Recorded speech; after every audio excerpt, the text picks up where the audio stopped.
It's a $1 million question everyone's waiting for me to ask. What is your TRT protocol now? DHEA, prednisolone, a little bit of T3, and then also the BBC 157, thymosin beta 4, is TB 500. Every now and again, I run a little ACG. Tesamorelin, ipamorelin at night. I guess I could bump up the test a little bit. So really, that's the protocol right now. Amis de la masse, bonjour sur la chaîne du Doc, et dans cette vidéo, on va réagir ensemble au protocole d'entraînement, mais également de chimie de Phil Heath, qui est l'ancien Mister Olympia, actuellement à la retraite depuis 4 ans, si on peut dire ça comme ça. Et dans un podcast, justement, il nous partage ce qu'il utilise actuellement pour maintenir son physique. Et à titre personnel, eh bien, j'ai pas mal de choses à dire à propos de cette énorme quantité de produits qu'il continue d'utiliser. Mais peut-être que s'il continue d'en utiliser autant, c'est tout simplement parce que, je crois que j'ai un peu bugué sur ma diction, bref, s'il continue d'en utiliser autant, c'est peut-être parce qu'il ne met pas de pouce bleu à mes vidéos. Et vous le savez, c'est la chose la plus anabolique que vous puissiez faire. Donc n'oubliez pas, un pouce bleu, un abonnement. Et sur ce, c'est parti, le stack de Phil Heath, générique. I've been on the side too long, don't know my pain's a nightmare. Devil on my back, fuck that, an overdose. Allez, on va commencer par parler de Phil Heath, mais bon, à moins de vivre dans une grotte ou d'avoir commencé la musculation récemment en regardant les vidéos du Corona Gym, normalement vous le connaissez puisque c'est un Mister Olympia qui a marqué l'histoire. Entre 2011 et 2017, il a été 7 fois champion, donc un physique exceptionnel, et honnêtement il avait un physique très harmonieux, très développé. Et pour commencer à parler de ce dont on va parler dans cette vidéo, voilà, je pense que ça ne fait aucun doute que les Mister Olympia, même si ils sont testés, bon voilà, vous le savez, les Mister Olympia ils sont naturels, on va dire ça comme ça, ils arrivent à avoir ce niveau de masse musculaire grâce à leur entraînement extrêmement millimétré, leur diète irréprochable et bien sûr leur supplément de protéines et de vitamines. Et donc avec une bonne génétique, vous pouvez arriver à vous bâtir un physique extrêmement musclé, extrêmement sec. Mais peut-être que si toi tu n'arrives pas à faire autant, c'est parce que soit ta génétique est pas bonne, soit tu ne t'entraînes pas assez, soit tu ne pèses pas ton riz avant chaque repas. Mais la différence, c'est que maintenant Phil Heath, eh bien, il a arrêté la compétition et donc il n'a virtuellement, si ce n'est vis-à-vis de la loi, il n'a plus de raison de ne pas se doper et donc de ne pas essayer de pousser son physique, en gros de le maintenir ou en tout cas de le faire évoluer. Et donc dans un podcast, il nous révèle ses suppléments et donc ses produits dopants qu'il prend actuellement. Et donc c'est rarement une surprise qu'après avoir pris autant de produits pendant sa carrière, eh bien, ils doivent utiliser de la TRT, en gros de la Testosterone Replacement Therapy. J'en ai déjà parlé dans d'autres vidéos, mais pour résumer de façon assez brève, en gros, c'est que comme avec l'utilisation massive de produits dopants, eh bien la testostérone naturelle va chuter. Ça veut dire que ces personnes-là, si elles arrêtent leurs produits dopants et leur testostérone exogène, eh bien le corps a tellement reçu et a tellement été déréglé sur le plan hormonal qu'en fait la production naturelle d'hormones, eh bien elle est complètement chamboulée et très souvent elle ne peut pas repartir. Donc les professionnels, les anciens bodybuilders sont très souvent eh bien sous TRT, ce qui leur permet de maintenir, comme son nom l'indique, un taux de testostérone acceptable, puisque si la testostérone baisse de façon trop importante et est réduite à 0, virtuellement, c'est très schématique, mais les hommes vont perdre leur virilité, vont commencer à se féminiser, et se féminiser dans le mauvais sens du terme, puisque ce n'est pas quelque chose de physiologique, ce n'est pas quelque chose de normal, et donc ça va amener son lot de problèmes de santé. Parce qu'une femme qui est féminine, c'est très bien, un homme qui est masculin, c'est très bien, mais quand un homme devient plus féminin par manque d'hormones, il n'a ni œstrogène, ni testostérone, et donc c'est très problématique sur le plan de beaucoup de choses au niveau de la santé. À titre d'exemple extrêmement rapide, sur le plan de la santé osseuse, on a besoin pour avoir des os solides d'hormones, que ce soit des œstrogènes ou de la testostérone. On a besoin pour la santé cardiovasculaire là aussi d'avoir des hormones qui fonctionnent. Sur le plan de l'humeur, de la psychologie, c'est extrêmement mauvais d'être à 0. Sur le plan bien sûr sexuel, c'est-à-dire que si votre testostérone est à 0, eh bien n'essayez même pas d'avoir quoi que ce soit en termes de rapport sexuel puisque ça ne marchera pas. Donc voilà, il y a beaucoup de problèmes et donc la TRT, la Testosterone Replacement Therapy, permet de pallier en tout cas en partie à certains de ces problèmes.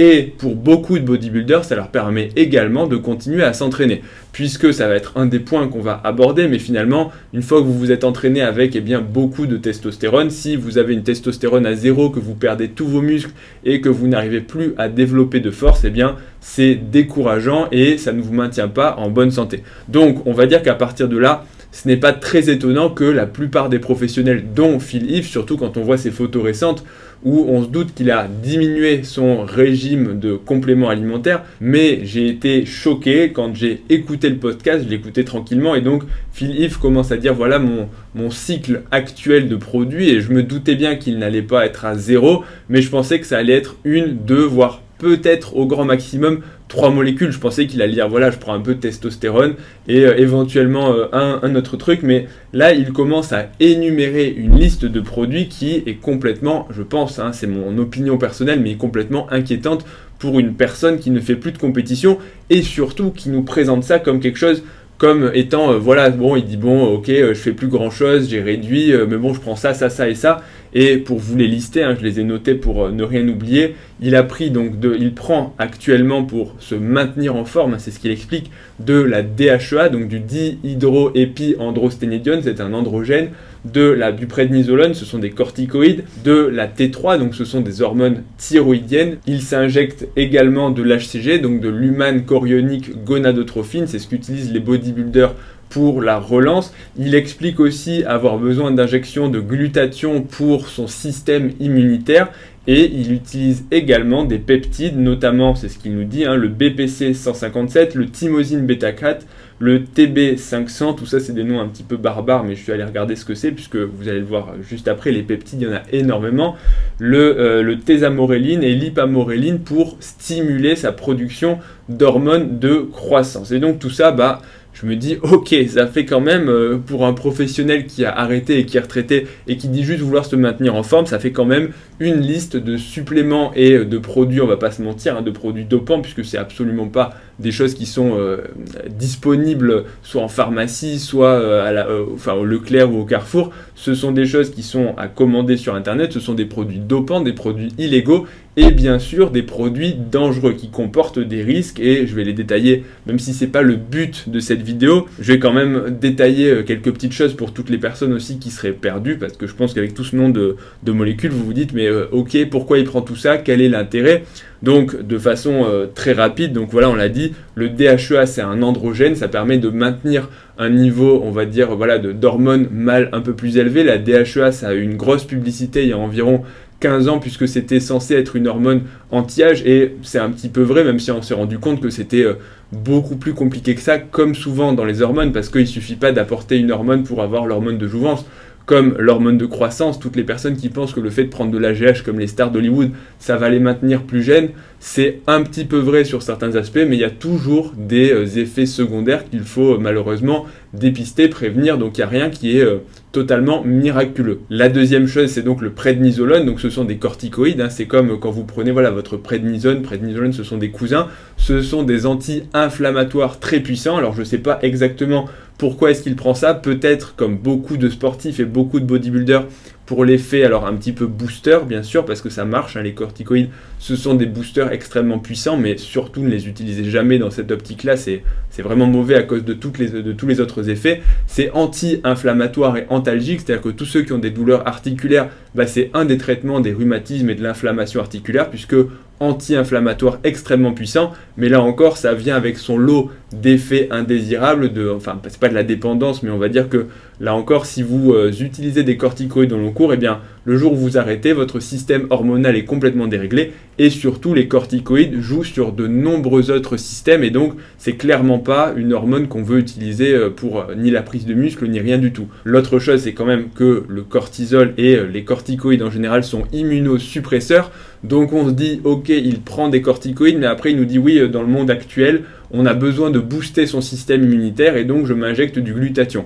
Logique, ok, donc d'un côté je prends des immunosuppresseurs et de l'autre côté je m'injecte pour booster. Vous voyez un petit peu des fois le déficit de logique, même des plus grands champions. Mais bon, ok, ce ne sera pas le sujet là encore de la vidéo. Maintenant, si on descend, qu'est-ce qu'il y a d'autre? Bon, de la T3, des hormones thyroïdiennes, parce que là encore, il dit même pas qu'il a une hypothyroïdie.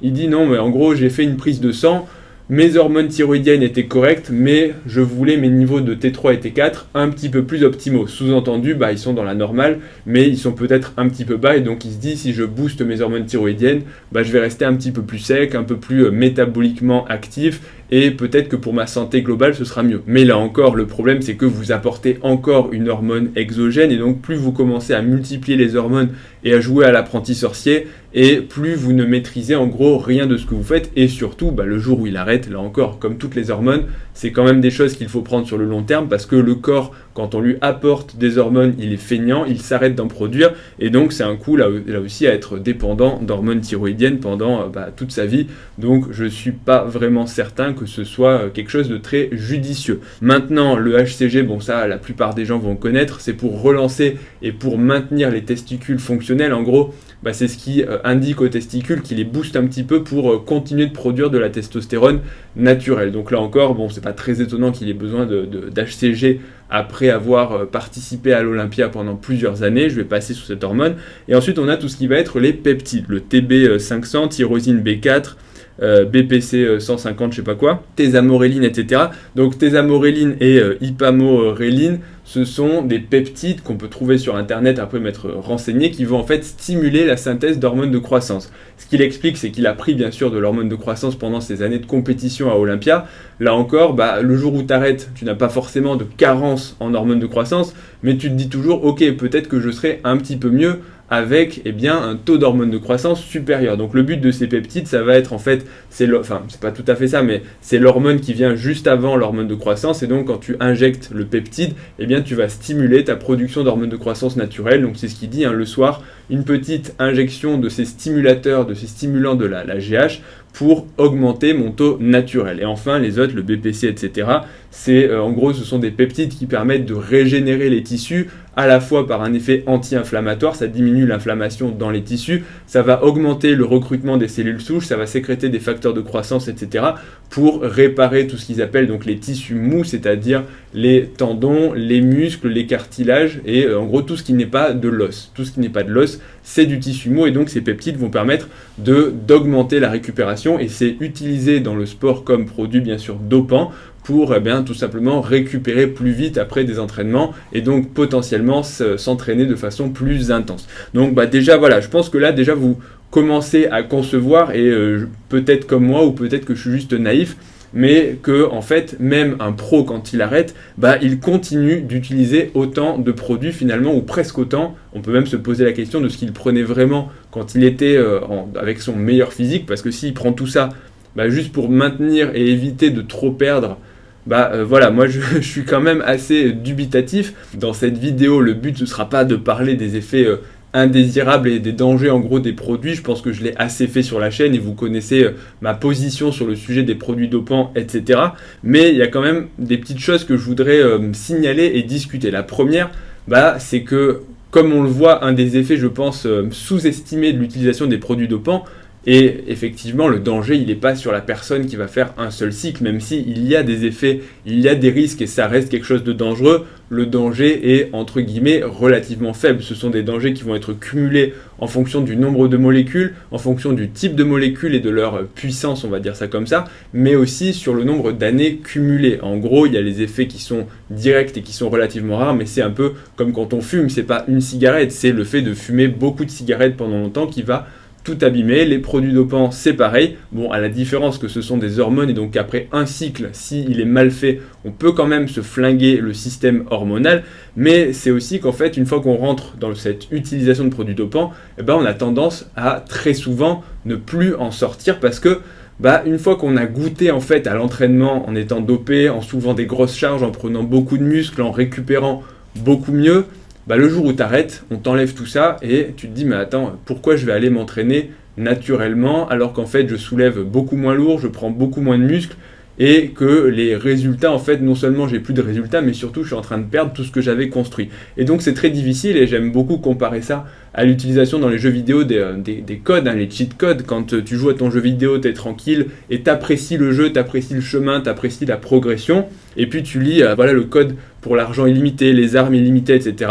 Tu utilises les codes, tu t'éclates pendant 1 heure, 2 jours peut-être, même 1 semaine, et puis ensuite ça devient impossible de jouer sans code. Parce qu'une fois que tu as goûté au jeu avec de la triche, avec justement la possibilité de tout faire, et bien le jeu sans avoir justement ces cheat codes, il devient un petit peu fade et en fait tu t'ennuies et donc tu passes à autre chose. Et donc c'est à mon sens assez logique, assez normal qu'une fois qu'on a goûté à tout ça, à tous ces boosts, on revient normal en termes de... Enfin, c'est même plus, on n'est plus des super-héros, en fait, on nous enlève tous nos pouvoirs, et on se dit, pourquoi je fais tout ça? Et donc, tu rentres en dépression, tu t'arrêtes, tu n'as plus envie d'aller à la salle de sport parce que c'est beaucoup trop long. Si tu as été habitué à prendre 1 kg de muscle par mois sous produit, et qu'ensuite on te dit, naturellement, pour prendre 1 kg de muscle, il te faudra 2 ans, 3 ans après un certain nombre d'années, tu te dis, attends, c'est beaucoup trop long, ça en vaut pas le coup. C'est un peu le problème de goûter en fait au stéro, et je pense que cet effet entre guillemets, ce risque, il est réel, le risque de l'addiction et de ne jamais en décrocher. L'autre chose, c'est un peu le corollaire, mais pas tout à fait, c'est qu'une fois que tu commences à t'injecter et à prendre tout un tas de produits, c'est un peu la surenchère et tu minimises, tu banalises complètement la chose. Parce que là, il parle de tout ça comme s'il prenait des bonbons ou des vitamines. Alors qu'en fait, non, il prend des peptides, et je vais faire un petit parenthèse sur les peptides juste après, mais ce sont des peptides et des hormones qui ne sont absolument pas anodines pour le corps. On ne parle pas de vitamines, mais lui, il en parle comme si c'était des bonbons. Ouais, un peu de ci, un peu de ça, et puis bon, quand je vais le récupérer, je prends ci, je prends ça, et puis une petite injection de ça. En fait, il a complètement distordu sa réalité pour en fait une réalité où tu as besoin de tout un tas de substances exogènes pour vivre, pour exister et finalement pour apprécier ton entraînement. Et ça, je trouve que c'est quelque part un peu dramatique, mais très souvent, c'est le cas quand on commence à rentrer dans l'engrenage. En tout cas, c'est ma vision de personne extérieure. Quand on commence à se dire, bon, allez, je vais juste m'injecter ce truc-là, une fois qu'on a passé le cap de s'injecter quelque chose, on se dit, en fait, je l'ai fait une fois, ça s'est pas trop mal passé, donc peut-être que je peux prendre ça, et prendre ça, et prendre ça. Et donc, en fait, progressivement, ce qui paraissait au départ, en gros, je pense que personne ne commence le body, la muscu, en se disant, je vais devenir une armoire à pharmacie. Et puis finalement, la plupart de ceux qui commencent, enfin, pas la plupart, mais une partie de ceux qui commencent vont progressivement augmenter, et souvent, c'est ça, hein. On commence petit, et puis on progresse, on commence à faire plus, parce que l'humain veut toujours plus. Donc ça, c'est assez logique de rentrer justement dans cette surenchère de produits, mais c'est pour faire réaliser que voilà, une fois qu'on a fait une fois, on banalise quand même un petit peu la chose, et c'est jamais quelque chose à prendre à la légère. Et dernier petit mot de la vidéo, parce que jusque là je commence à parler beaucoup, mais c'est sur les peptides. Et les peptides, je reçois quand même beaucoup de questions, parce que les stéros, les gens ont compris que voilà, je ne donnerai jamais ni de poso, ni d'ordonnance pour des stéroïdes, ni de suivi là-dessus. Je pense que c'est pas quelque chose forcément à faire, mais je reçois quand même des questions sur les peptides. Les gens qui me disent, voilà, est-ce que les peptides c'est safe? Qu'est-ce que tu penses de telle ou telle molécule? Alors déjà, il faut savoir que les peptides, il y en a énormément. Peptides, c'est une famille en fait, ça veut dire que ce sont des hormones ou des molécules qui vont être analogues aux hormones, mais il y en a énormément. Il y en a énormément aussi qui sont en train d'être développés, qui sont sur le marché, qui sont en cours d'études. Alors marché, je m'entends, c'est le marché noir, hein, je parle bien sûr pas à la pharmacie, mais ces peptides, justement, il faut rester conscient que pour la plupart, ils sont en phase de test. Ils sont en train d'être testés, mais sur des rats et des souris. En tout cas, il y en a très peu qui sont venus, il y en a quelques-uns, mais il y en a très peu qui sont venus jusqu'à l'homme. Et donc, quand tu regardes sur Internet pour en trouver, à chaque fois, ils te les vendent, mais pour la recherche. Donc, théoriquement, tu n'es pas censé en acheter pour te l'injecter toi-même. C'est, on parle un peu de législation et de détournement de la loi, parce que personne n'est dupe. Le site Internet qui te le vend, il sait très bien que tu n'as pas un laboratoire de recherche. Et toi qui l'achètes, tu sais très bien que tu ne vas pas t'en servir pour la recherche. Mais c'est tout le problème, parce que les gens, ils pensent que parce qu'ils ont lu 2-3 trucs sur Internet et parce que c'est vendu, c'est safe. C'est un peu l'effet mouton, c'est vendu. Donc bon, si c'était si dangereux que ça, ce serait pas vendu. Sauf qu'en fait, vous n'en savez absolument rien. L'autre exemple de celui qui s'est injecté beaucoup de peptides et qui en est mort, enfin pas que de ça, mais en tout cas, il en est mort de ça d'ailleurs, parce que un peptide lui a absolument détruit les reins et il est mort de ça un peu plus tard. C'était Boston Lloyd, la vidéo elle est disponible ici. Donc tous ces peptides, là encore, ne jouez pas aux apprentis sorciers, parce que oui, on te dit le peptide machin, il va régénérer tes tissus. Ok, mais il a été testé sur des rats, tu n'es pas un rat. Et il y a des gens qui disent oui, mais ensuite le rat ça passe chez l'homme et tout ça. Oui, mais en fait, pas forcément. Et je vais vous raconter une petite anecdote qui n'a pas de rapport avec l'humain. Pas quand j'étais petit, mais on avait des chats et des chiens. Et je me rappelle un jour où ma mère, elle avait acheté de l'antipuce, le truc qu'on leur met au niveau du cou, donc pour plus qu'ils aient de puces et de tiques, sauf que eh ben, on avait donc un gros chien, c'était un labrador, et on avait des chats de taille normale, sauf que ma mère, je sais plus si elle s'était trompée ou s'il lui restait du produit, et elle avait dit bon, à la pharmacie il n'y avait plus d'antipuce pour les chats, et donc j'ai acheté celui pour petit chien.